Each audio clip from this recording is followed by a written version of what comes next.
So I just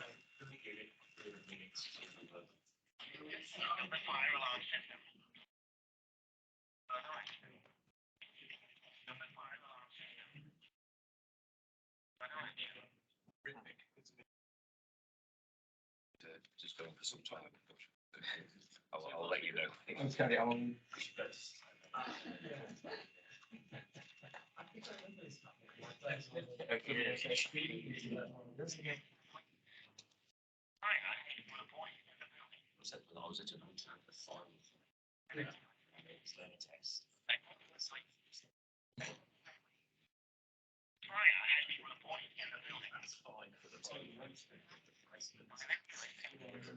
Go on for about.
well, what an intro that was. Good morning, everybody, and welcome to this meeting of the Combined Authority Environment and Energy Board. I'm Councillor John Cotton. I'm the new chair of the board. I'm conscious we've got a number of new people involved in the board, so I'm going to suggest we just do a quick round table of introductions. So I'm going to go around the physical table and then ask people online to introduce themselves. So I'll start down on my left. Chair, I'm Dan Essex. I'm the Governance Services Manager at the Combined Authority. Jan Simpson, I'm the Government Services Officer. I'm Alison Sadler, I'm from the Citizens Panel. Jackie Homer from the Combined Authority Environment Team. Hello, I'm James Rush from Policy Team at Transport. Experience leading on the air quality framework. Mike Webb, Natural Capital Programme Manager at the Combined Authority. Jeff Brown, Forest Partnership Coordinator at the Combined Authority. Great, thank you all. And then I'll bring in people online. We've got Robert. Hi, I'm Rob Clinton. I'm a Dudley councillor. I'm the cabinet member for waste management and scrutiny, not scrutiny, sorry, strategy, and also climate change. Suzanne. Morning, I'm Suzanne Ward. I'm a place manager covering the West Midlands Combined Authority in Warwickshire for the Environment Agency. Majid. Yeah, congratulations on the appointment, Chair, as the Chair of the West Midlands Combined Environment and Energy Board. So I'm Councillor Majid Mahmood. I'm the Cabinet Member for Environment at Birmingham City Council. Right, who have I got next? Akil. Hi, good morning, everyone. So I'm Akil Rizvi. I'm the Finance Business Partner within the Combined Authority that supports this area. Right, just trying to see who I've missed out next. Craig, I think, is the next one, isn't it? Yeah. Craig. Good morning, everyone. My name's Craig Collingswood. I'm councillor in Wolverhampton. I'm the Cabinet Member for City Environment and Climate Change. Right. Deepu. Hi, I'm Deepu Austin. I'm part of Citizens Advice Panel. I'm from Wolverhampton. Forgive my slow approach to this. Every time somebody speaks, it reorders the people on the screen. Right, I think Ellie, we haven't heard from yet. Is that right, Ellie?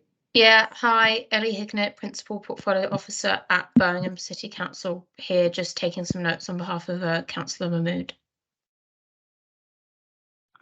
Is Helen, yeah, Helen?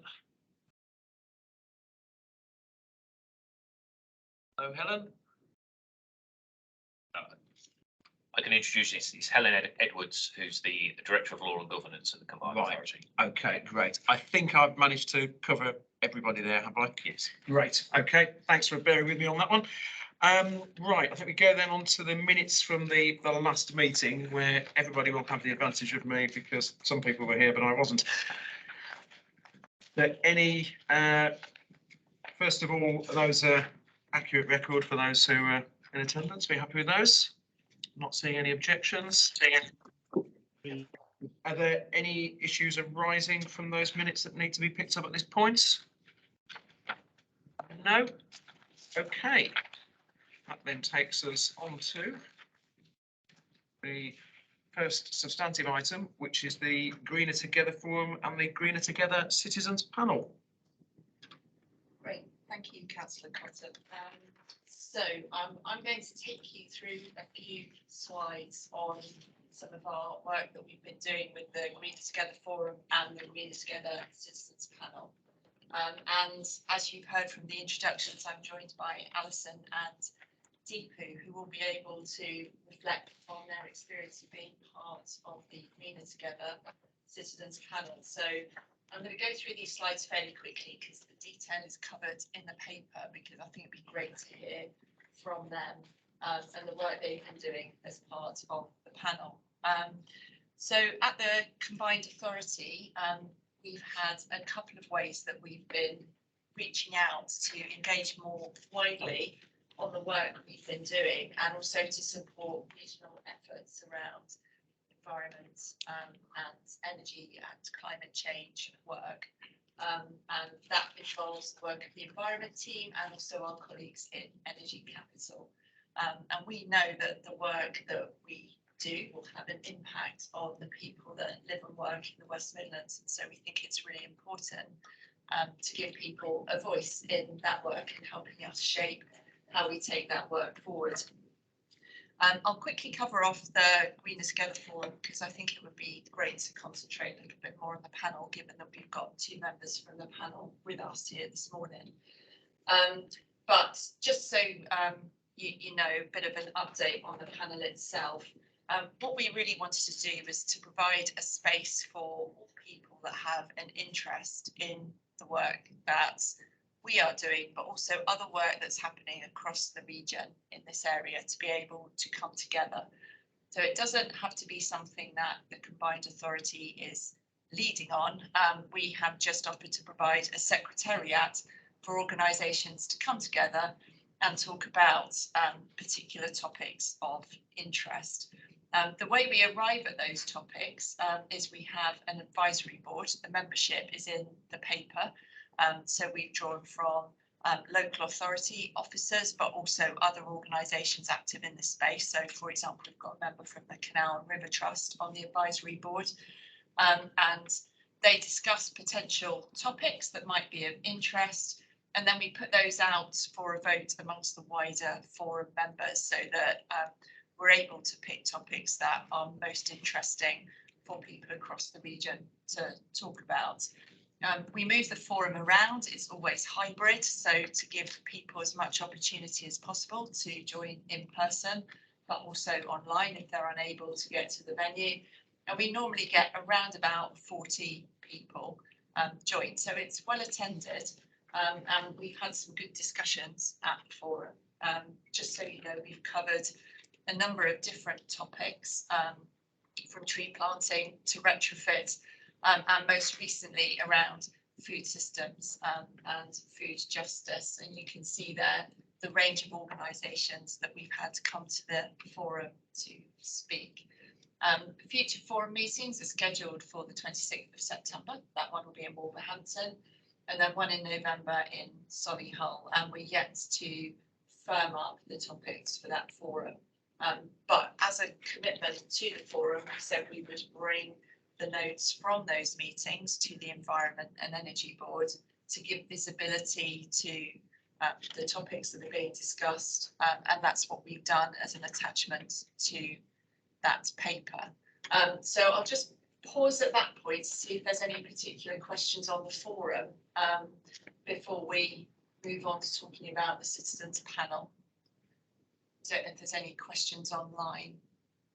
Yeah, people could put their electronic hand up if they want to come in, and I'll bring you in. Okay, Questions all on right. the table. Okay, Great. onwards, Jackie. Brilliant. So I'll move on to cover the Greener Together Citizens panel. Sorry, I think I just spotted a hand Oh, go yeah, up there. okay. Is that Majid? Yeah. Sorry, I'm having reception difficulties. So if it's okay, I'll keep my camera off. Otherwise, I'll just get kicked out again. Just on this, I know BCC Net Zero officers are on the Greener Together Forum Advisory Committee and have been involved in organising the events. But I do think there needs to be more work done to build representation from across the region, particularly amongst elected members, because obviously I benefit from being on this board, but not many other members know about the forum. So I think there needs to be some work done there. And also in terms of diversity on the attendees of the forum, are we like there, or is it just the usual suspects that attend? Thank you. So we are working, so on your first point, we would really love to have more councillors and elected members come to the forum. We will find a way to make sure that the opportunities are publicised better for you, Councillor Mahmood, to give you the opportunity to join. So I think that's something we can address quite easily. In terms of diversity in the forum, we are working really hard to make sure that it isn't the usual suspects. And we've worked hard to do that through the advisory boards that we've set up, and also trying to extend invitations as widely as possible, and to really think about the venues that we use when we have in-person meetings, to make sure that that they're held in venues that might attract people that aren't, again, the usual suspects. So it's not perfect yet, but that's something we are really trying to do through the forum itself.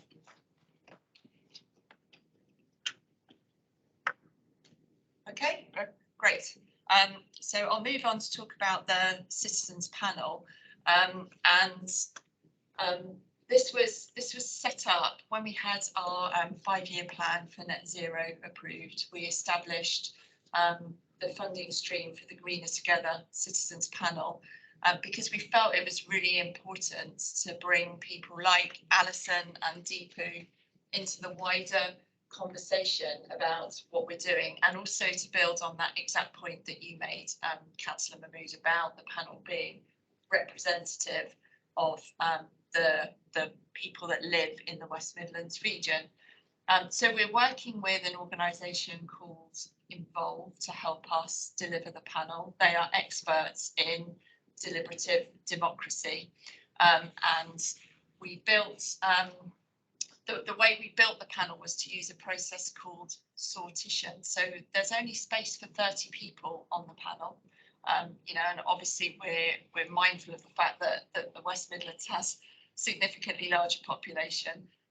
But what we wanted to do through the sortition process was to make sure that those 30 people reflected the population of the West Midlands. And you can see there, I won't go into the detail because I think you can see in the pie charts, and they're replicated in the paper, the way that that works. So we have a target audience that we're trying to attract. Then we have the people that respond, the people we select, and then the final makeup of the panel.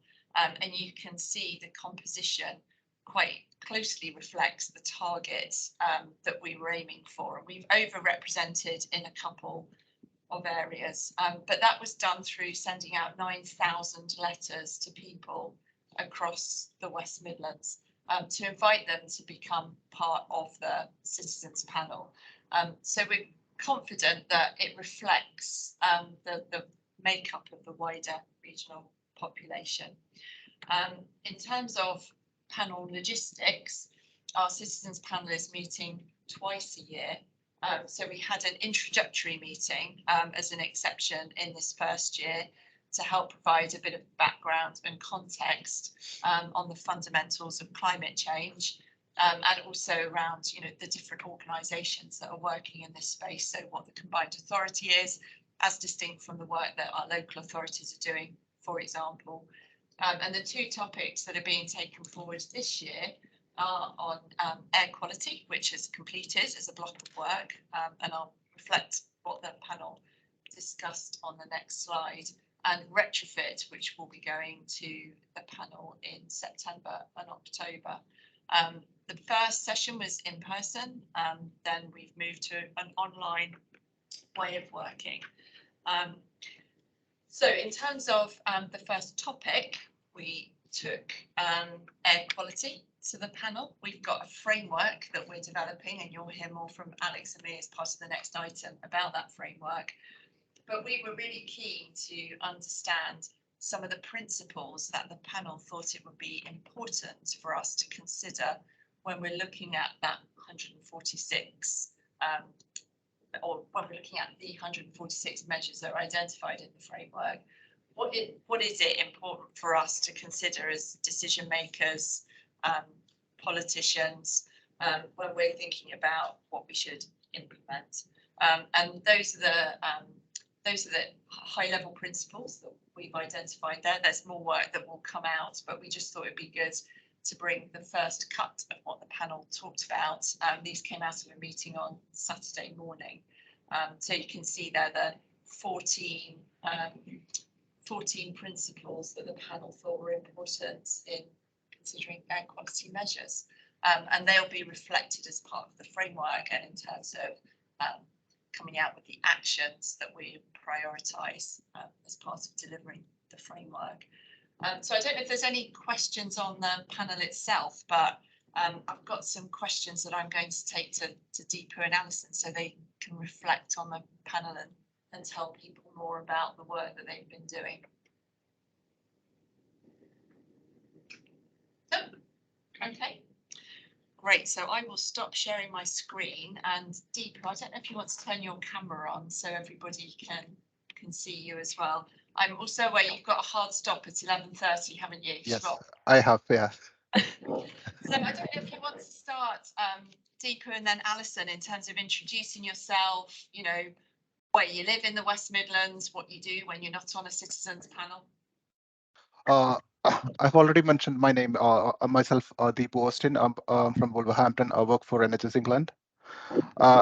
And why I do want to take part in this panel is like this is kind of a generation decisions, because it's not only for us, it's for the future generations as well, because as we see the climate change is the climate is so much changed at the moment, including, I mean, like if you actually last year we have touched 40 degree, so those things needs to be come down. I have two little kids, so I'm doing it for my future generations as well.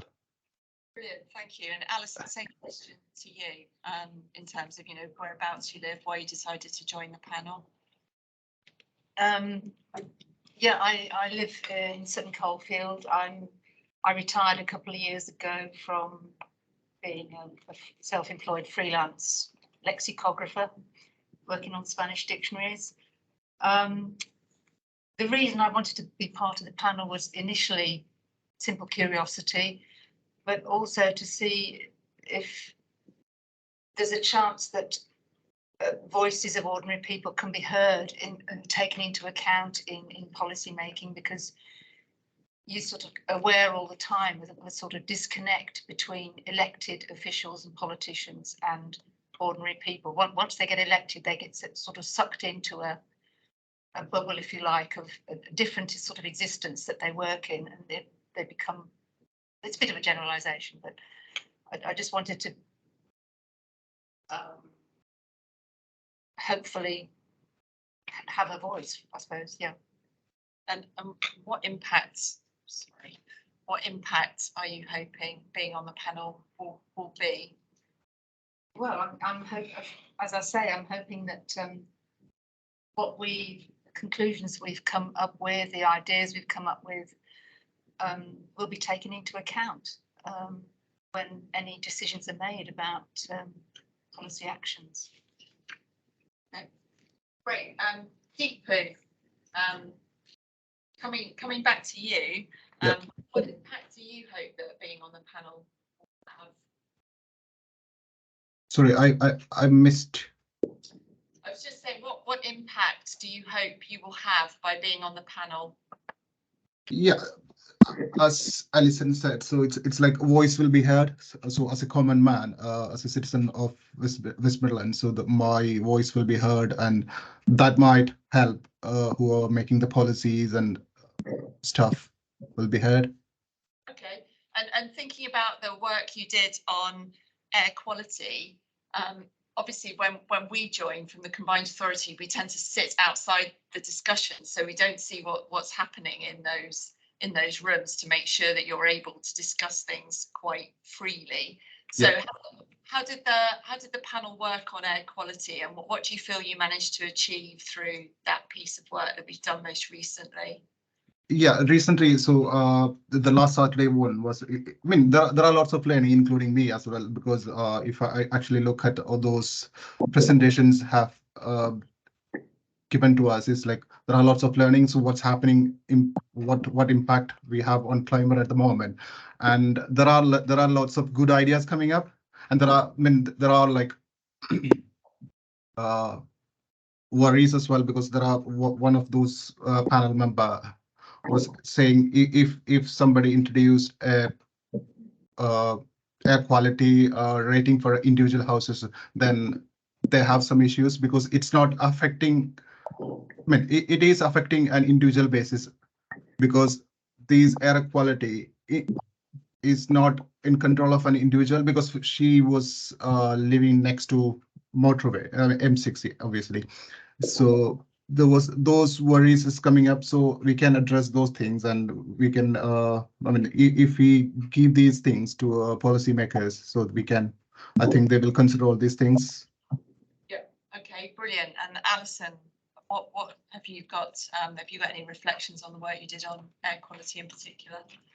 I liked the way Involve have organised this whole thing, the sort of format of dividing us into groups, and the fact that we have facilitators who are key really to the whole process. They sort of kickstart things when necessary, and it's been really interesting and a sort of revelation really to see the variety of people and opinions that exist in this area, and the sort of different concerns that people would have.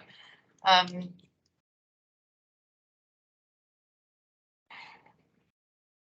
mean, you don't want me to go into too much detail, I suppose. I mean, one of the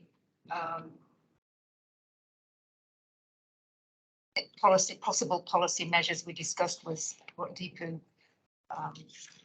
mentioned about having an air quality rating for individual properties. And of all the measures that we discussed, I think that probably provoked the more negative reactions, because it would sort of tend to possibly stigmatise certain properties, certain areas, have effect on house prices, etc., etc. I can't think of anything else then. No, that's great. Thank you. I don't know if there's anything else either of you would like to say about the panel, and then I'll open it up to see if anybody has any questions for you about your involvement. Could I just say that, you know, there are a lot of variety of opinions, but I noticed some common themes coming through, probably highlighted in that list of principles that you mentioned that are in that paper, that as a panel, we're sort of concerned that any policy measures that are implemented should not add to social inequality, should be fair, should be transparent, clear, and if any negative secondary effects are going to happen, the burden of changes should fall on the broadest shoulders, as it were. That's what we're concerned about. Great, thank you. Deepu, is there anything else that you would like to add from your perspective? I think I added to what she said. It's like whatever policy we are making, it has to be a data driven. I mean, that's it from my end. So, sorry, I have to leave. I've got another meeting in past. Sorry. Thank you for having me here. And thank you for taking the time out of your working day to join us. Thanks, Deepu. Thank you. So I guess opening it to any wider questions. Questions from members of the board? Robert. Sorry, Robert. Hi, just switching all my switches. The panel consists of 30 people, right? Well, there's a lot of people around here that know the problems of working with large groups. Do you guys actually do any team bonding?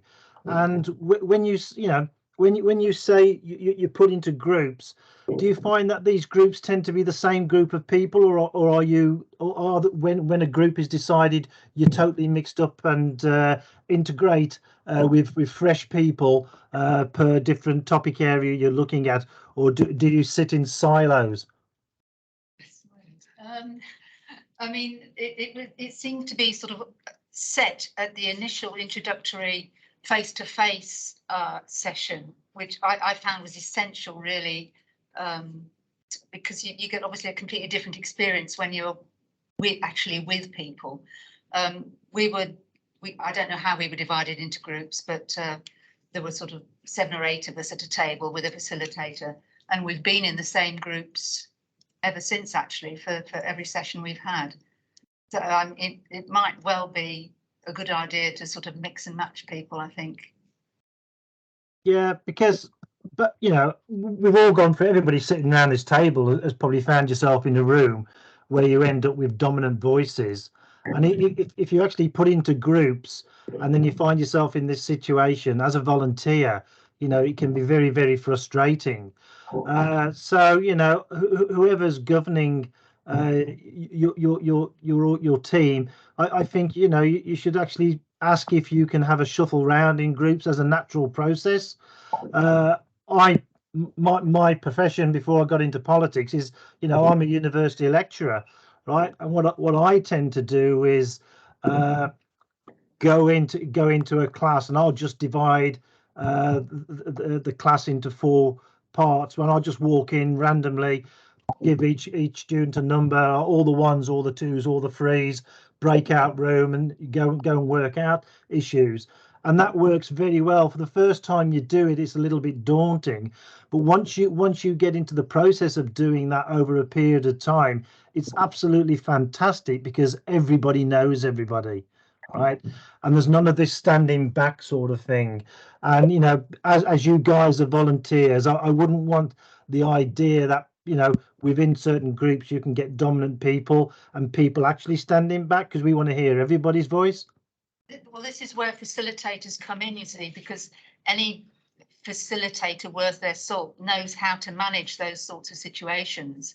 I mean, I know exactly what you're talking about, because in our group there was one person who would dominate the conversation, and a facilitator has to know when to sort of tactfully step in and move the conversation around. They're key in that process, really. Okay, Majid.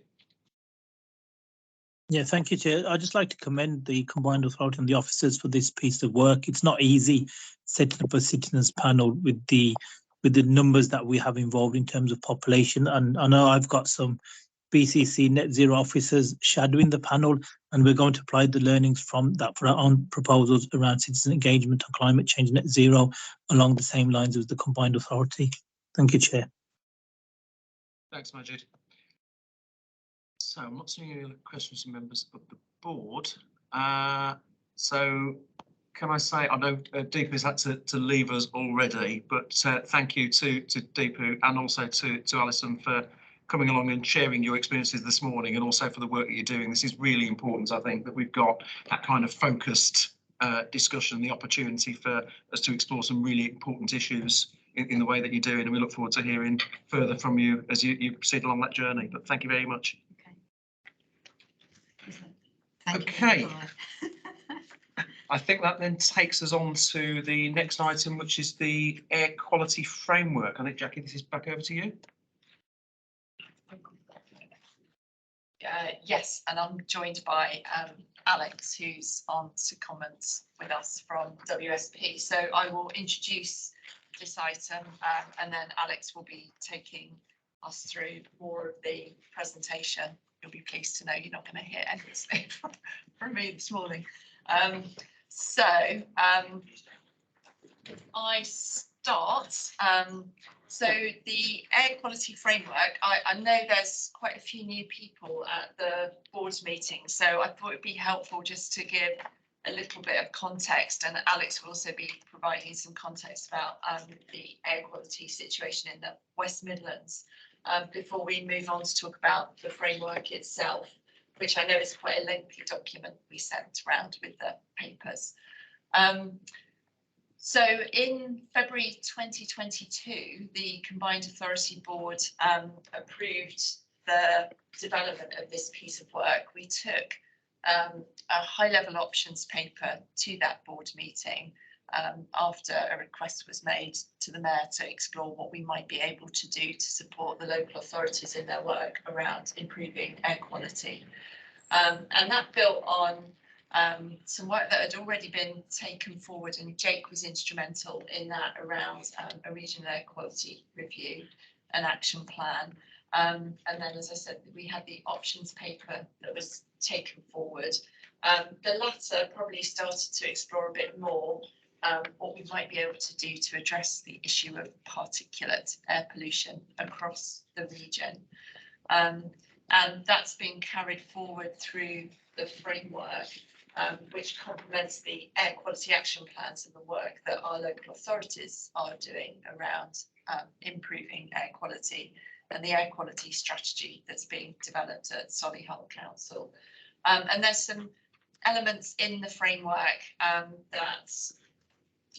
or aims in the framework that are looking to take this work further forward. So, as I said, increased focus on particulate matter, thinking about behaviour change across the region and how we can support consistency of messaging, thinking about any new actions we might be able to take forward, whilst also supporting and expanding the work, as I said, that local authorities are doing. This is not looking to replicate existing work, but to provide additionality to the work that's already taking place.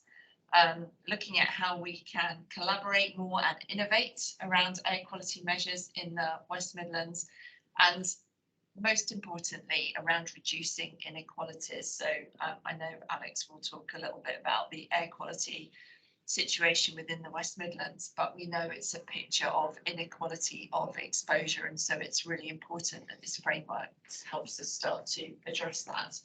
So Alex, I think I'm handing over to you now. I will move the slides along. Thank you. So yeah, just a quick rundown of sort of air quality in the West Midlands for those who might not be the most up to date on it. So yeah, air quality is probably one of the biggest environmental health concerns within the UK. That's been identified through the sort of Chris Whitty report that went out earlier in the year, and it's the Health of the Region report, so it's one of the it's determined as a health for vulnerable people in the region. So in the UK each year, the estimate's up to 36,000 premature deaths, and the most recent estimates from the WMR team is that 2,311 people die in the region from PM 2.5 exposure, and the exposure is unequal and typically affects deprived areas more. Typically, the sort of source has been transport, which then directly leads to NOx and O2 emissions, and typically that's been a really easy thing to focus on because they're about 80% of the NO2 emissions. But with the sort of the more recent scientific evidence on PM 2.5 being the most dangerous of the pollutants, there needs to be a shift because domestic combustion accounts for 40% of the emissions, whereas road transport is between 15 and 20%. So it's really sort of changing what has to be targeted, and PM 2.5 is more of a regional pollutant, and there is a lot of contribution from nature as well, so it's not just human sources. So there is more recent support for more stringent targets from the Environment Act. So there's 2028 and 2040 interim targets, and yeah, it's above the World Health Organization. The government receives criticism for not having a more stringent, forward-looking targets. But the good thing is, some areas in the West Midlands are below the 2040 target. That shouldn't be we're doing well. There is no safe level of PM 2.5. So, there should be more ambitious targets to achieve health, development and economic benefits. And a huge thing as well is people are under the impression that electric vehicles will solve pollution issues. They won't. If anything, they sort of lead to a plateau in PM 2.5 emissions, just because the road wear and sort of tyre wear is increased. So behaviour change is going to be a huge source of emission reduction. So a lot of you may have seen this before. So this is the WMAir modelling outputs for the region. So you'll see your sort of boundaries on there. Most of the NO2 surrounds the road network. So given what I've said, that's not surprising. But obviously those who are close to the road are subject to your PM 2.5 emissions. And you see sort of the difference for PM 2.5 is, there are sort of roads visible, but there are these really dense sources of either industrial or other emissions which have been modelled, so it's a much more of a wide scale issue.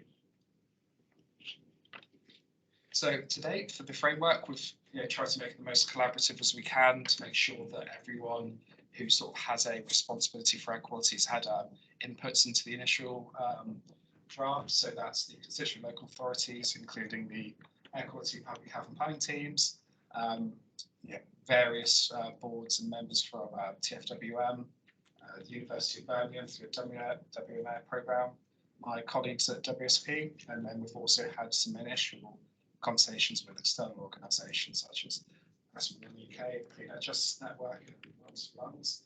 So these have taken various forms, including sort of listening consultation sessions and sort of collaborative workshop sessions, and so the themes that came up, we did a lot of discussions with the local authorities, and I think the themes aren't really particularly surprising. So the Combined Authority itself has limited powers, but the local authorities are really keen to sort of have more collaboration. The officers do excellent and tireless work to improve air quality in the environment, but most of their work is around their statutory powers, and if they do not have funding or resources available, it's very difficult to address air quality. Regional approaches, just be able to leverage economies of scale, engagement, and get more of the non-transport measures to actually deal with the PM 2.5. The 8 clear sort of framework themes that came out of this were the ones listed below. So they deal with everything from domestic emissions through to sort of governance and mechanisms for change and climate and net zero. So there's a broad spread. Here's pretty much the process of where it's going to go, essentially 9 stages through the initial consultation through to the screening and then consultation, framework approved and implementation. So the initial options paper produced by WMAir had 122 options, and we've essentially added to this through the DEFRA work that was undertaken for the Environment Act. So through the consultation with various officers, we've added some additional options, which totaled 156 when we got to the first RAG rating stage. So the RAG rating stage was essentially to say, is this actually implementable and viable? If it is, it goes forwards, and then a multi-criteria decision analysis was used to qualitatively appraise each option.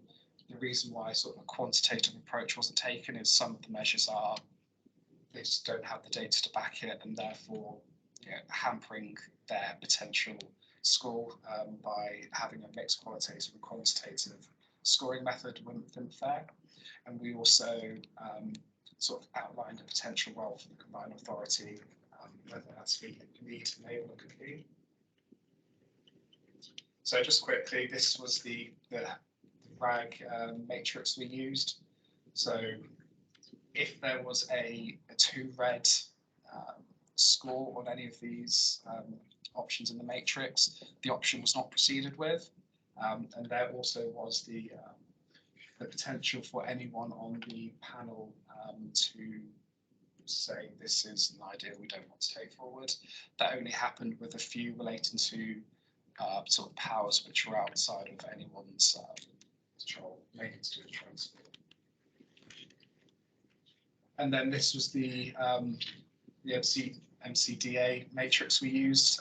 So I believe we had around 12 or 13 different criteria, and these were weighted on depending on their relative importance. So the most important of these is, of course, health. So the health scores were given a 40% weighting of the total score. And here's just an example for those who haven't had time to look at the paper. In the appendix, we ranked the options 1 to 143. So, you know, typical things where things that were easy to implement but also have good impacts on air quality were rated quite highly, and things which, you know, might have a controversial economic benefits, or they're a little bit hard to implement, obviously penalised. So we have an idea of how long these would take to implement, along with the cost, so we can tailor any recommendations accordingly. So in terms of moving forward, obviously, first bullet point is now, but following approval, we would like to go into sort of a targeted consultation process. So we've had a fair bit of discussion with the local authorities. However, now we can go to expand that to more groups, more areas of the local authorities, and just to be able to work out, along with the Green Together sort of panels and forums, and just to make sure we have everyone considered, and we can make sure that any objections or any other things which people have questions of, we can deal with that, and it's a document which people think they can be involved in and to take forward with. And then what we're going to go through is a detailed design process following this. So at the moment, the document which has been provided as a draft isn't actually how it's going to look. That's just to make sure the comments can be taken forward and addressed before it's graphically produced. And ideally, we're aiming for a October approval from the WMCA board.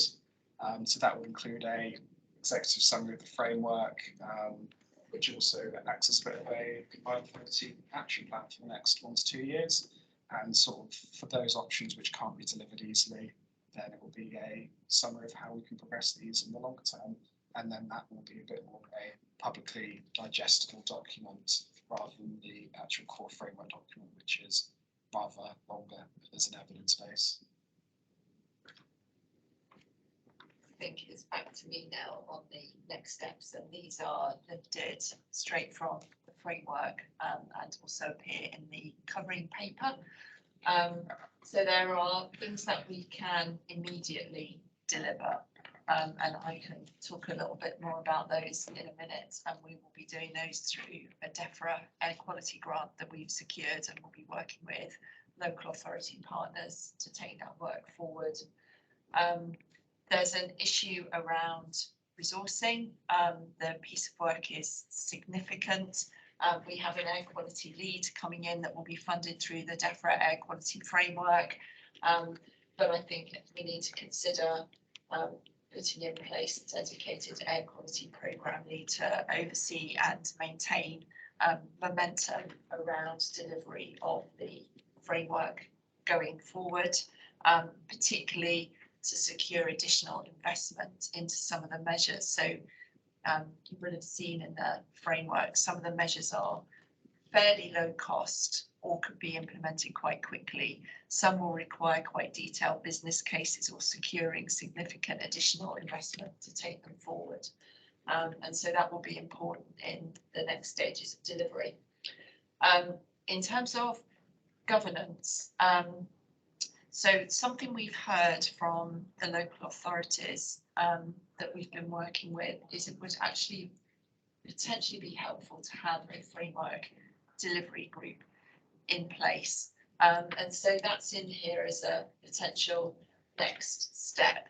I think people have found value currently through working with the WMF programme, which has brought people together around air quality issues. And is that something that we could put forward as a dedicated group of people that would bring together the 7 constituent local authorities, as well as transport, public health, environment, and also those issues around research and innovation. And also in terms of updating the framework, we know these things can become outdated as policy, regulation, legislation changes.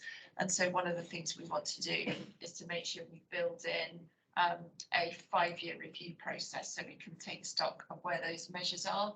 And we will bring an annual progress report forward to this board on how we're progressing, particularly with that action plan that Alex mentioned, that will focus on the measures that we'd be looking to implement over the next 1 to 2 years.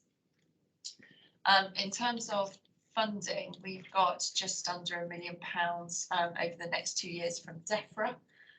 That will focus on behaviour change campaigns. There is enough to do a detailed behaviour change campaign in each local authority area. We are out to procurement with that and built that spec with local authority involvement. And also in terms of rolling out a monitoring network, particularly focused on particulate matter, and then a web platform or portal to make that data that we're gathering from a low-cost sensor network transparent. So it's about awareness, supporting behaviour change, but also providing data and a network of data sources, so we're able to identify the areas where we need to target, as well as the potential impacts that measures are having. We're also hopefully finalising some additional capital funding from DLUC through a business case with them. And we've already started to look at air quality perceptions as well through the Commonplace platform that TFC operates. And we had 800 responses through that, which is, you know, quite a significant number for the time that that survey was available. That shows there's also sort of a bit of confusion around air quality and its potential impacts. And to support that, as well as decision makers, the DEFRA grant will also enable us to put in an air quality literacy programme that will sit alongside the kind of carbon literacy work that we've been doing to support people in upskilling around air quality issues.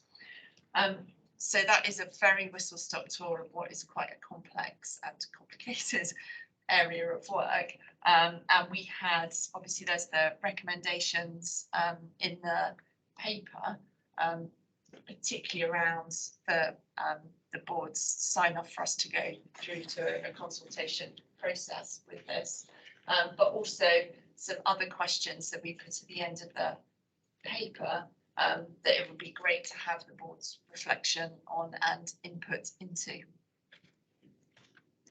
Thanks, Jackie. I think this is a profoundly important piece of work. What just struck me is the connection between this and the equalities and social justice agenda. So that map that you put up around the PM 2.5 proliferation, you overlay the index of multiple deprivation map in Birmingham alone, which is the bit I know best. You know, there's an absolute fit in terms of how that then drives social inequality, that gap in life expectancy. So gripping this, I think, is absolutely essential for us to do. I'm comfortable with much of what's being proposed there. I think the one sort of thing for me is just that issue around funding. So clearly we've got some initial resource there to fund some of these engagement activities, but there's a lot in here that will clearly be far more resource intensive. And just haven't really got a sense at the moment of how the Combined Authority sees what source are we going to be tapping into to be able to do that, because some of this is going to require some intensive investment and some profound change in how we do things. And I think some of those things exactly will require additional business cases and identification of that funding. So some of it is clear, some of it we would hope to, for example, lobby DEFRA. But yes, there is a funding gap that we would need to explore in some of those areas on a case-by-case basis. Majid? Yeah, thank you, Chair. So in terms of BCC's position, it's always been that we've always said that the Combined Authority is best placed to create and maintain a central repository of air quality data and to create the platform that shares that information with the public. And this air quality monitoring can then be used to alert people and vulnerable groups to dangerous air pollution levels as they occur and has been used in London. And then for us, these warnings should also be linked to an enhanced partnership with public health teams across the region, which can then be linked to national campaigns that raise awareness of the issues associated with poor air quality. And it's also, and I think this was also proposed by the Chief Medical Officer, the latest annual report. And just in terms of air quality plans, in Birmingham, we published our plan in 2021, just 2 years ago, and that covers us up until 2026. I know that Dudley, their plan was published in 2011, Walsall 2009, and Wolverhampton 2006. Now, I'm assuming they've got their own good reasons why, but to the public at large, this doesn't seem unified if we're working together on this. And the final area, I think there can be some coordination for the Combined Authority, is around developing a better understanding of sources of indoor air pollution, such as these new log burners people have. And I think the paper here also recognises that it's not well understood as it should be. And given the high volume of social housing provided by each of the constituent local authorities, I think this is an area that should have some medium to longer term risk, and it should be prioritised in this piece of work too. Thank you, Chair. Yeah, so agree, Councillor Mahmood, particularly around indoor air quality. I was at an event at Birmingham University last week for 2 days on air quality, and Alex, I'm sure, will be able to come in on this as well, but indoor air quality is particularly rising up the agenda and is of increasing concern. So yes, around log burners, but also around emissions from things like gas hobs, for example. And so we're looking at areas where we can maybe align things like indoor air quality with, for example, the retrofit work that's being carried out across the region as well. So where are there synergies between the programmes that are being taken forward that aren't necessarily air quality focused, but where we might be able to build in an air quality aspect. The University of Birmingham is also looking at the links between net zero and air quality through a Welcome Trust project that we're linked into as well. So hopefully that will also support some of those synergies. In terms of the data collection and web platform, absolutely, and that's something that we're looking forward, we're looking to take forward through the DEFRA air quality grants for that exact reason, that it makes sense to have a central repository and some consistency across monitoring. And one of the things that we want to do through the procurement of any platform is to make sure that we're able to build in the existing monitor network that you have in Birmingham and, you know, Sandwell and the other local authorities that already have monitors, even if they are monitors for NO2 alone. If we can build a central platform that reflects all of that and the air pollution across the West Midlands, and that's something that we're trying to do. Alex, I don't know if there's anything else you want to add. Sure. I mean, indoor air quality is not being helped by government at the moment, just because there isn't the same level of scrutiny or standards as there is for outdoor air quality. So there's also the behaviour change side, where if you tell everyone think everything's out to kill them, you know, your furniture's releasing formaldehyde, everything else, there's what can you address with and what's actually important. So going with the retrofit, you know, reducing your log burner usage and putting things which are actually actionable and, you know, that people who potentially don't have the the environment, the mobility, to be able to deal with the environment as much is really important. I mean, in terms of the action plans, that is something the DEFRA needs to sort of be hotter on. But again, it is sort of fundamental of the resourcing challenges that do go on with the local authorities. Rob. I've just got two points, well, maybe 3 points, but 2 points. In response to the log burning area, I live in, I suppose, in Stourbridge. So I live in a place called the Old Quarter in Stourbridge, and it's very trendy in the Old Quarter in Stourbridge and other areas of Stourbridge to have log burners, right?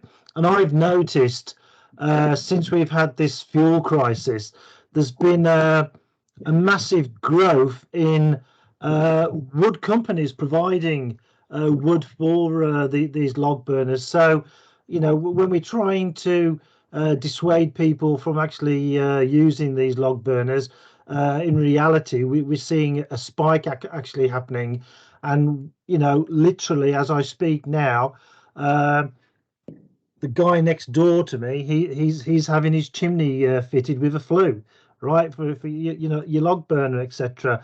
So people are like equipping themselves now with all these log burners, getting ready for the winter. So this problem's only going to get compounded.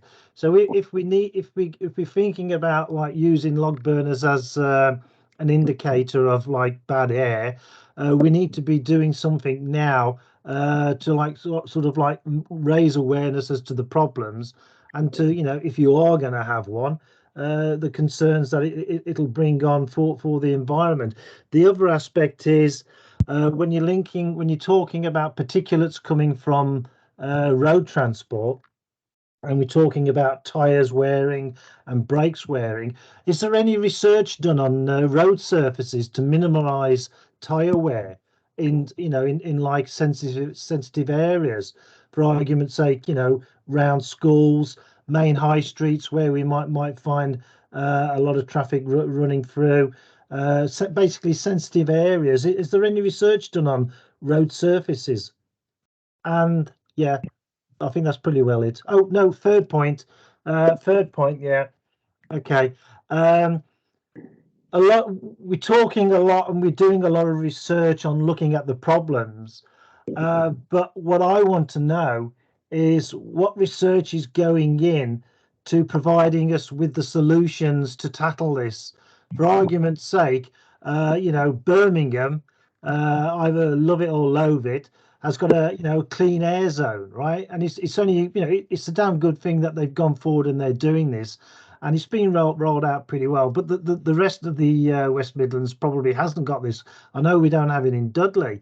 And what I'm trying to do as climate officer is trying to go around all the school areas and all the park, any leisure area where people accumulate, right, and create like 20-mile-an-hour zones. But my officers turn around to say, we can't enforce it, right? And therefore they're reluctant in doing it. Is there anything that we can, is any solutions to this that we can actually go forward, put these 20-mile-an-hour zones, even if the 20-mile-an-hour zone sign is just emphasizing behavioral change, right? And so instead of using the red outer circle, the white and the 20 in there, is there anybody coming up with designs that people will see these signs and think, okay, this is a voluntary thing at the moment, and respect the signs that are going up? Is there any movement on this? That's it. Thanks, Rob. So I'll probably hand over to Alex on the road surfaces because he'll probably know more about that. In terms of the road signs and so on, I think that is something that could definitely be part of our behaviour change work that we're looking to take forwards with the DEFRA funding in terms of what works and rolling out measures that we can effectively understand how we can nudge behaviour. So rather than comms campaigns, what actually creates change and shifts behaviour. Ditto with the log burners, and the DEFRA grant particularly focuses on PM 2.5. And so I can imagine that one or two of those behaviour change campaigns that we roll out through that grant will focus on things like log burning. And there's quite a big section in the framework that looks at log burners and domestic combustion, because we know that's one of the biggest sources of PM 2.5 pollution in the West Midlands. But Alex, road surfaces, I don't know the answer to that, but you might. So there's a few things here. Be careful what you wish for with 20-mile-an-hour zones, because with internal combustion vehicles, they can make the problem worse. But with electric vehicles, they are better. So there's going to be a bit of a balance there. Clean air zones are a bit of a blunt force tool to achieve outcomes. Yes, they do work. However, they're very set up by the legislation that enables them. So I think clean air zone is a very CAS is a very emotive term. There can be other things, local residents can be excluded. It could include log burners in the future. So it's researching, what actually is the effectiveness of the CASs across the country. Is there something where something like that could sit, but it better improves the lives and reduces the inequalities, what might be associated with a sort of a CAS. Sort of the domestic emissions, there are going to be a small subset of people who actually rely on their fireplaces for warmth in the winter, especially with the cost of living crisis. However, the vast majority of people, it is fully preventable pollutants, which are essentially, it's not just harming their local area, it's also harming the region, given that the pollutants do stay in the air for longer. So, there is a lot of work that's, detailed scientific work going on in Camden and Los Angeles at the moment, where they're looking at the trends, how it can be mitigated and everything else. So there's research going on there, and the road surfaces is very much an ongoing aspect, and I think that's reflected within the framework itself as obviously, the West Midlands having a heritage of the motor industry, making those connections with the academic institutions and sort of any bodies which are taking that research is important, but that would be a massive undertaking to do, given all the roads there are. So yeah, it's very much one of the longer term aspects. Okay, I think that's everything from members of the board, unless anybody else wants to come in. Right, we've got 3 recommendations before us on the front page of the report. That's to endorse the draft air quality framework for consultation with key stakeholders, to agree to pursue the WMCA-wide air quality targets that exceed the nationally established targets, and approve the proposed next steps for finalising the framework, and to note the points around resourcing and governance. The board happy to agree those? Yep, happy. Agree. Great. Thank you all. That takes us on to our next item, which is the natural environment update. Over to you, Mike. Nice, thank you. Jackie? Just shifted my presentation. Thank you.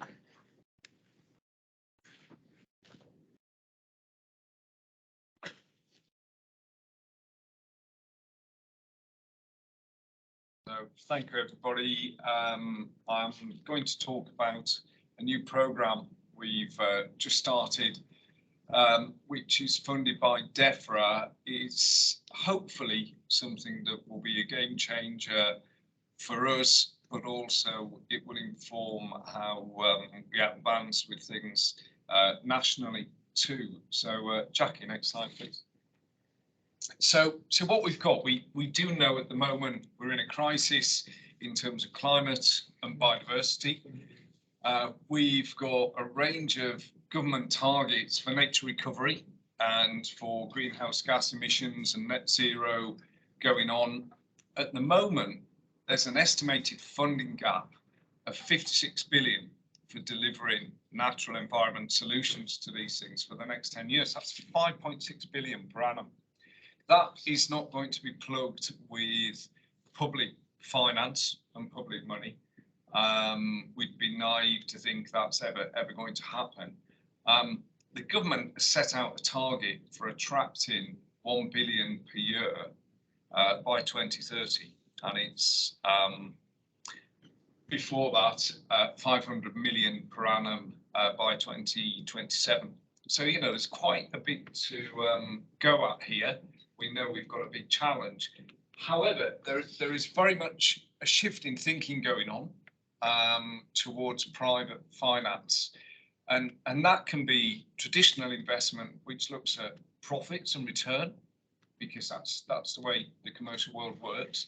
There's a lot of interest in ethical and green loans, and there is, of course, philanthropic giving, and there are some major contributors to that because people start to recognise the challenge we've got. We've also started to see quite a shift towards payment for ecosystem services.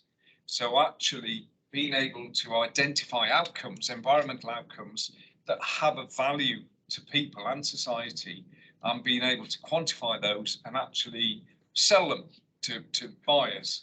So there's a growing market for ecosystem services. We in the region have got a lot of stakeholders delivering ambitious projects that need a lot of financial support, but those projects could potentially provide some of these ecosystem services. So there's a bit of a shift we need to make from the traditional approach of having a vision to deliver a project that might be 50 hectares of heathland or woodland, and actually starting to shift that into an outcome that somebody will pay for or needs to buy through some regulatory process. So there's a bit of work to be done there, but ultimately the opportunity is to develop a system that is self-sufficient. Imagine if we could start to deliver all this stuff with a system that actually funds itself and keeps going and becomes a market that trades and all the other benefits from that. We could move away from that culture of having to beg for the grants, the funding on an annual cycle or whatever. Next slide, please, Jackie. So the government response, central government, is we published a few years back the 25-year environment plan. I think it's 2019, and that set out a broad vision of where we need to head. Most recently, in March this year, we've had the EIP, the Environmental Improvement Plan, and that set out much more specific recommendations for nature recovery and other environmental outcomes. And then just very, very recently, we've had the Green Finance Strategy come through. And part of that Green Finance Strategy is aimed at trying to deliver solutions for this gap in funding for the natural environment projects. Next slide, please, Jackie. And one of the initiatives for this, to try and bridge this gap of that 1 billion of private finance we want to attract by 2030, is what they call the LINK pilot study. And LINK stands for Local Investment in Natural Capital. And on that map, you'll see some really big blobs. Most of Northern England is covered. Cornwall's covered, and there's a little speck of rice in the middle, which is us. What you'll notice, what stands out there is those counties, those regions are very rural and very large. So they've got quite a good starting point in terms of land availability. And they've also got assets in terms of more natural landscapes. They've got large areas of peatland, etc. So they've kind of got a more traditional route into this. Now we're in a slightly different situation. We're smaller and we're very, very urban. So we're going to have to innovate and we're going to have to come up with different solutions. But I think that makes it more exciting because actually I think we've got more to go at that links in with people and making it a better place to live as well. Next slide, please, Jackie. So in essence, the DEFRA grant is £1 million grant for 2 years. It's about building capacity in-house to deliver, and we've already interviewed and appointed a programme manager for this, someone who has experience with working with the DEFRA family of organisations, so they're already working in this space. We're looking to explore the market for ecosystem services. There are a few markets already established. We need to expand that because of who we are and what we've got here. But we need to look at demand, we need to look at standards and verification of these things. This is work that is also being looked at by DEFRA and the British Standards Institute. So there's a lot going on in this space. We're working with stakeholders to develop a pipeline of investable projects, and the key word there is investable, making those projects deliver something that will attract investors and the money into them. And ultimately, we're going to build a fund with the shape, the governance, the legal structure that can receive investment in and distribute it accordingly, and help to build this pipeline of projects that initially might be small, but on the very sort of principle of it being a pipeline, there will be more projects that come through as time advances. So ultimately, it's about creating a self-sustaining system. We can fund a lot of these projects that we find particularly challenging to support, and it would integrate with other key strategies we've got for the region and nationally, but in terms of net zero, climate adaptation, health and well-being. So how does it work in really simple terms? This is so simple compared to some of the diagrams we see, but in essence, a project could be Birmingham City Council looking to enhance its parks for biodiversity. By doing that, it will need some funding coming in, so it knocks on the door of the investor, it receives its funding to actually create the grasslands, the woodlands, the new habitats. And then you will have a buyer who wants to or needs to purchase the outcomes of that uplift in ecological value. So they pay the project, and the project can then repay the investor. And it's as simple as that when you put a simple diagram up. It's a little more complex in reality, but in essence, we're shifting the thinking from projects having to create an outcome that someone buys, and by buying it, they create an income that can pay back the investor, and you get into that kind of cyclical process. Next slide. What we've got at the moment, there are some existing nature markets. So carbon is a voluntary market at the moment, and there are a number of mechanisms now, verified schemes for sequestering carbon through natural environments type of processes, be it tree planting, looking after peat. I think it will head towards soil management going forwards, as well as other habitats. Now that market, interestingly, there's a thing called a task force for climate related financial disclosures. And that's about big corporates having to report on their impacts on the climate. And through that has now become a mandatory process for certain organisations. And through that, it's creating a market and the pressure to actually offset and actually deliver the right outcome there. Offsetting can be controversial. You know, we should be dealing with carbon and greenhouse gas emissions at the point of emission, but this is still part of the picture. We've got biodiversity net gain, which will affect every single authority in the region. This is mandatory for pretty much all of the planning applications. There are a few that are exempt, but this will impact on all planning applications coming through the process starting in November. So if a developer cannot deliver net gain on site, which can be challenging, they will have to buy compensation. Now that creates an opportunity for creating such compensatory habitats in parks, public spaces, but also in the wider region, be it in the bits of open countryside we've got. So that is definitely coming through the pipes pretty fast.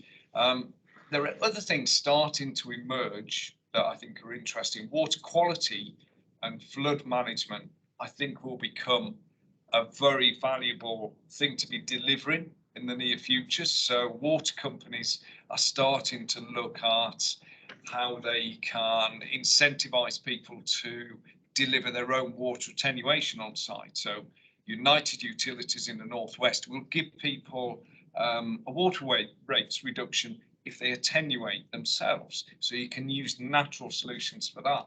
Severn Trent are already in discussions with Ofwat as to how they can deliver sustainable drainage systems, as opposed to using more traditional hard engineered solutions. We know the water companies are under pressure, and they're going to have to act a bit more, and nature-based solutions could be part of that. Next slide, please. But there is much more coming through.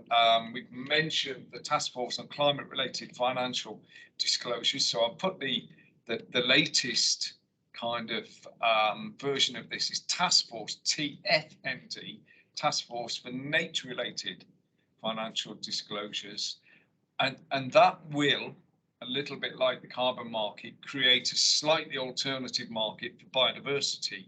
We've just seen Therese Coffey sign an agreement with the French government to look at an Anglo-French project to develop accounting methods for this and develop compensation methods. So this might be a couple of years off, but it's coming through in the near future. I think climate impacts and adaptation is going to be more important for us, but we have got insurers and reinsurers who are interested in supporting projects that reduce flooding risk.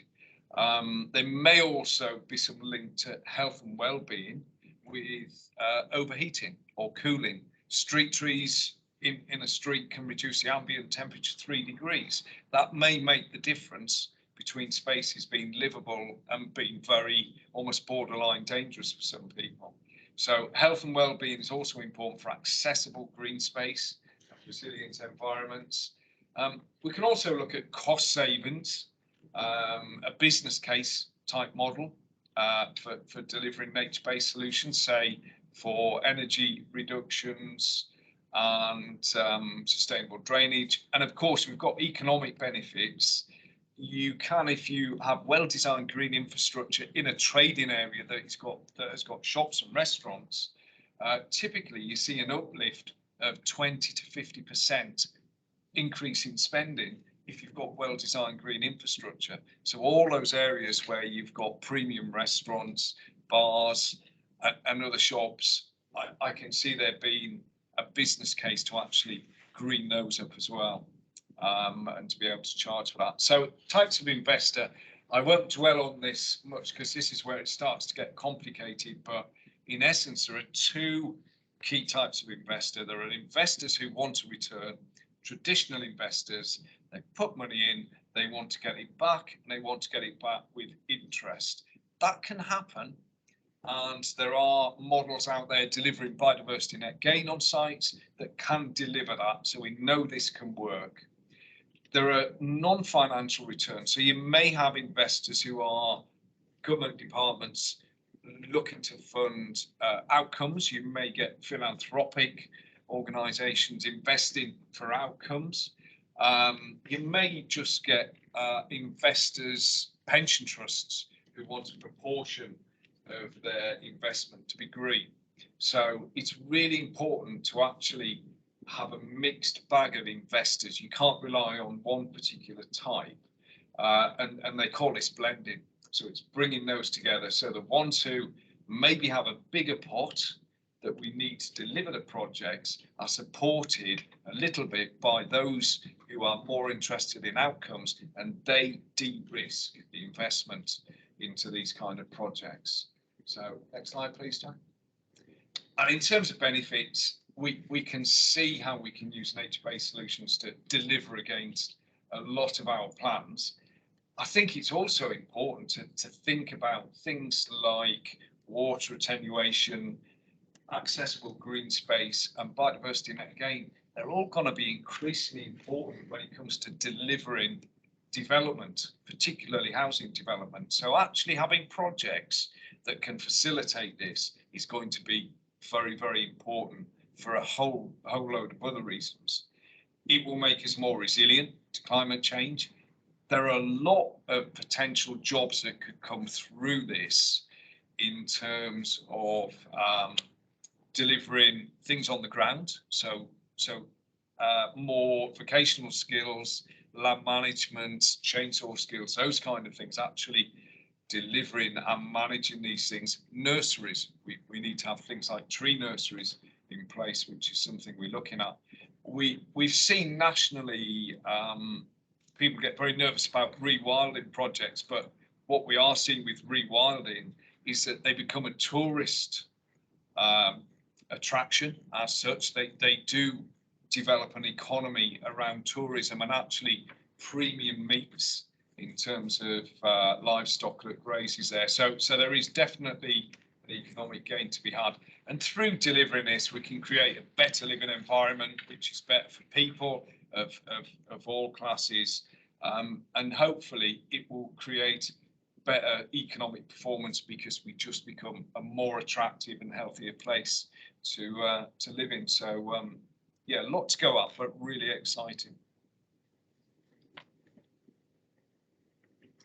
Okay, thank you. I'll just see if there's any questions from members of the board. Ajit. Yeah, thank you, Chair. I was just going to say Simon Needle is an officer at BCC. He's the strategy lead, urban forestry and nature. He has been engaging with bankers without boundaries and the Combined Authority natural capital officers to explore these investment opportunities. And I think once these opportunities, if we are successful, they can be aggregated to other parts of the Combined Authority region. Thank you. Yeah, so yeah, we do work closely, as you say, with Simon and his team, and I think one of the key outputs of this regional approach is aggregation, because if we're to attract finance at scale, we need to have the scale of projects and outcomes to match that level of investment. So, for example, the UK Investment Bank will only start to look at things that are above 25 million, which means we need to pull people together and deliver at scale, really. What's your sense of the sort of timeline when we can start to see some projects actually start to appear? I think there are a variety of projects and ambitions. They're all on a very different scale. I would suspect, in fact, to be confident that within 2 years we'd see projects ready to be traded in some form. There are definitely some that are very advanced and have been looking at this themselves. And I think the interesting thing is if we can take that without taking over what people have done, but by bringing people together, we can offer that scale which will attract the investment in. So hopefully it snowballs. Okay.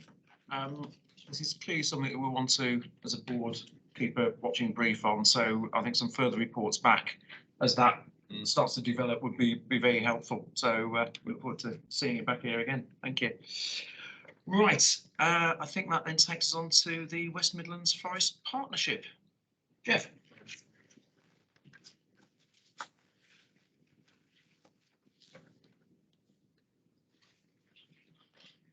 Going so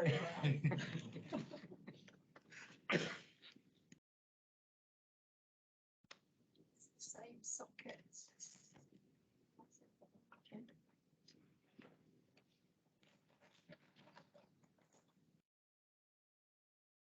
The cable's just dropped on the floor, Jack. Yeah, that's my charger. Okay. True. Oh, there we go. Thanks very much. Yeah, hi everyone, I'm Jeff Grant, I'm the West Midlands Forest Partnership Coordinator. Earlier in the year, the West Midlands Combined Authority received £300,000 from the Emergency Tree Fund of the Woodland Trust, with the target of doing 3 things: recruiting myself as the Forest Partnership Coordinator, undertaking an eye tree survey of Birmingham, Solihull and Coventry, and setting up a regional forest partnership. Next slide, please. Oh, sorry.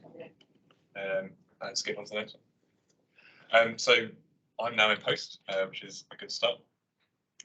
I'm looking to establish relationships. So I've been in touch with the local authorities, the relevant people dealing with trees. So we've already mentioned Simon Needle, in the meeting, just to sort of establish the partnership in its early stages. So introduce myself, find out what's going on already, existing opportunities within each local authority, so what they're achieving in terms of tree planting, what they hope to achieve, and just raising awareness of different funding opportunities that are out there. So there's a lot of different grants available for various different sizes, and it's trying to put the right tree in the right place. So linking up the relevant funding opportunities with the relevant groups that need it, and making sure they have the tools to measure and record those trees.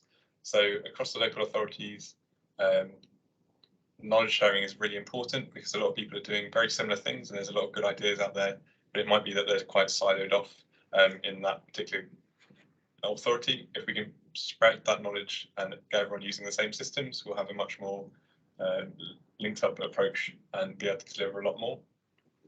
And then finally, in my role, I'll be looking for new opportunities. So that's linking up with Mike's works about BNG and carbon, just to promote different funding opportunities, as I've already said, and sort of get trees to meet those planting targets that are very ambitious across the West Midlands Combined Authority by 2026 and by 2041 as part of those net goals. Next slide, please. To understand the urban forest canopy that we already have, we've instructed Treenomics to do an iTree survey.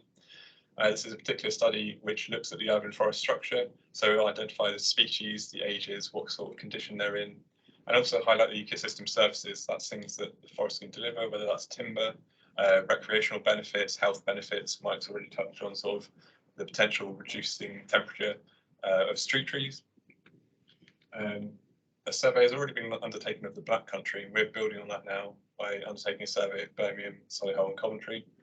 And there's 1,000 plots. Each of those plots is a 22 metre diameter circle within which all the tree spread or lack of trees is measured.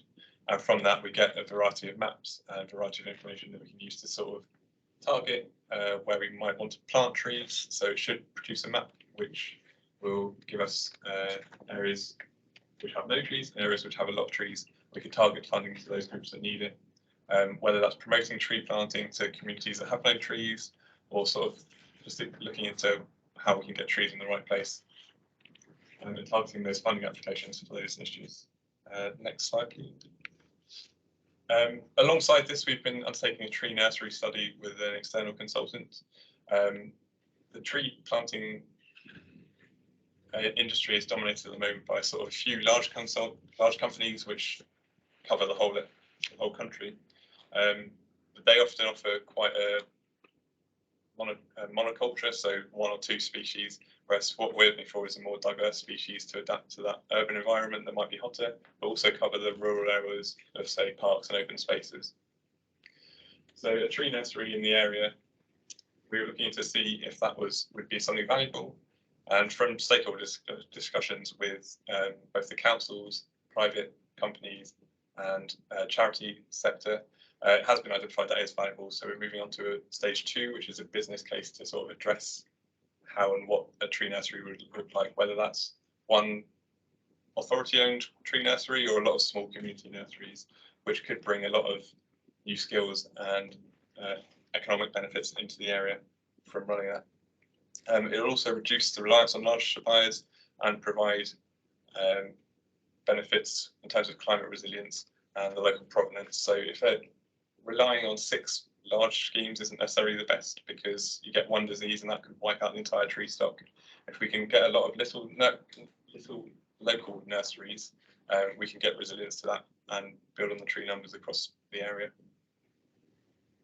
I think that's everything.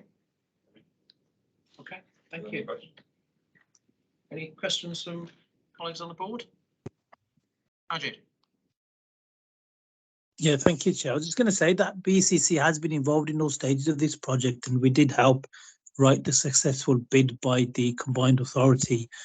When the iTree survey is complete, I think that will also build upon the survey that was done, I think, in the entirety of the Black Country last year, if memory serves me correct, and then has such, and this will be the largest survey of its kind.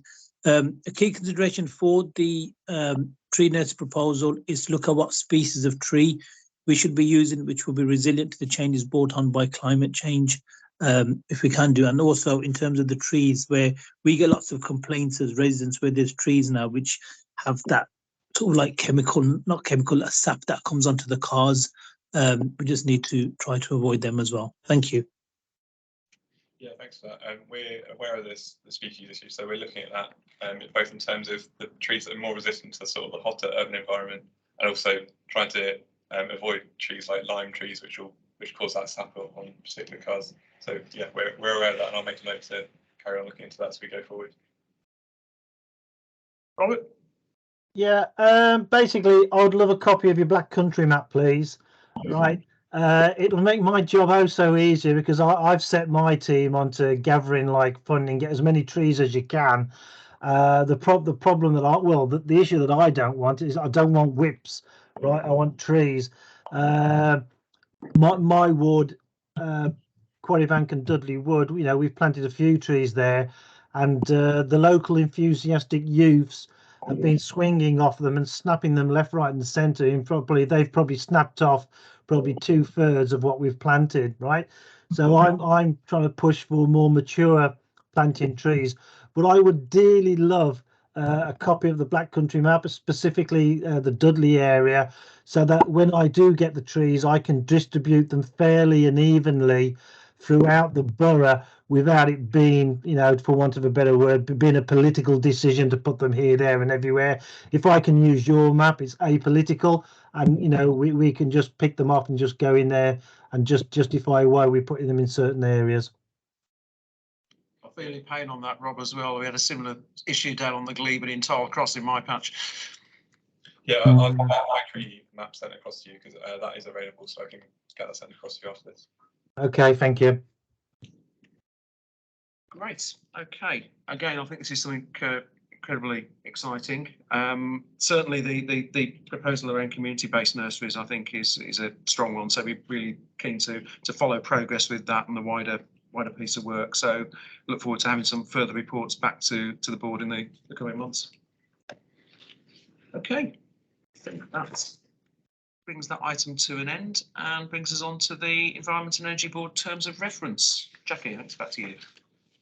Yeah, so the terms of reference, as a paper accompanying the terms of reference, the Environment and Energy Programme at the Combined Authority was audited towards the end of last year, and one of the things we were asked to do through that audit was to bring in a regular review of the terms of reference. So I think the frequency was an annual review that we should have of the board's terms of reference. They are attached to the paper, and so I guess the question is, are there any revisions that the board would like to make to these terms of reference, so that we can capture those? Any comments from colleagues? Not seeing anybody wanting to come in. Are we therefore content to note and approve those terms of reference? Yes. Great. Thank you very much. That brings us to any other business? Anything that a board member wants to raise as a matter of other business? No. Okay. I think that brings our proceedings today to a close. Can I thank everybody for their time and contribution today? So Councillor John, the previous chair, allowed both Chris Crean of Friends of the Earth and me each speak for 3 minutes at some